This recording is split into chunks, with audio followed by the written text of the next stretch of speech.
right? Okay, so we've come all the way up here, and we're now up by the pagoda. And then the pagoda overlooks it. Here we've got this very simple granite retaining wall. What I quite like about it is, again, as I was mentioning before, this very simple and chunky detailing, right? With these granite walls.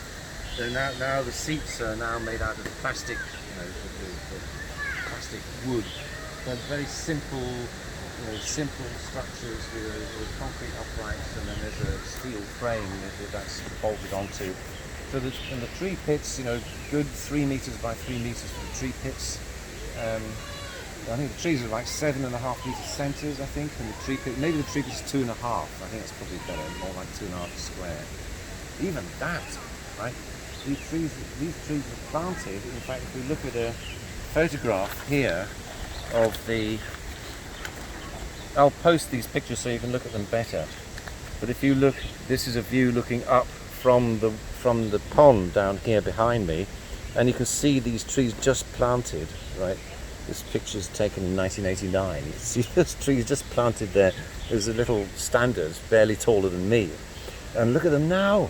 I mean, it's unbelievable.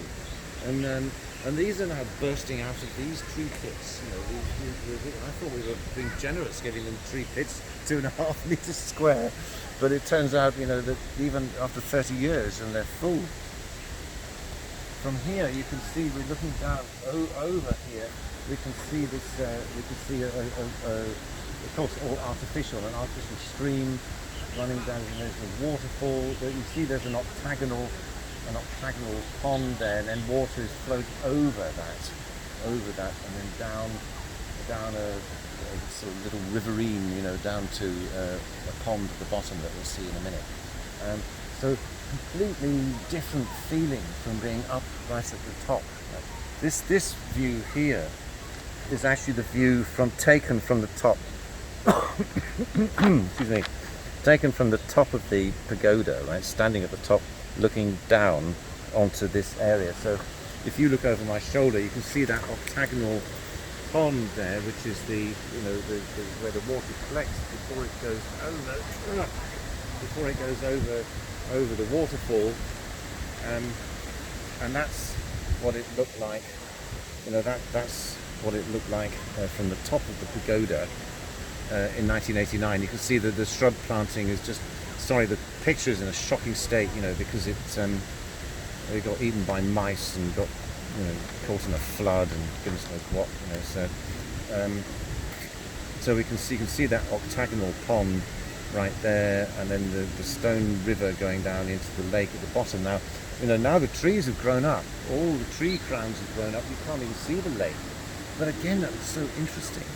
It actually makes the park even more mysterious. So.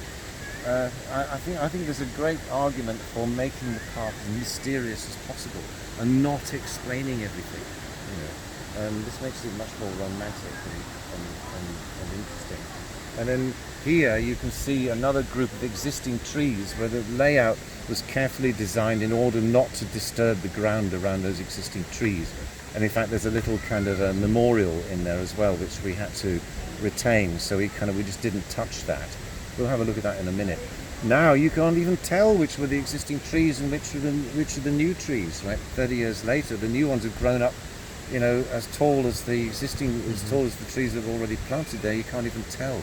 I just happen to know which ones were there before and which were not.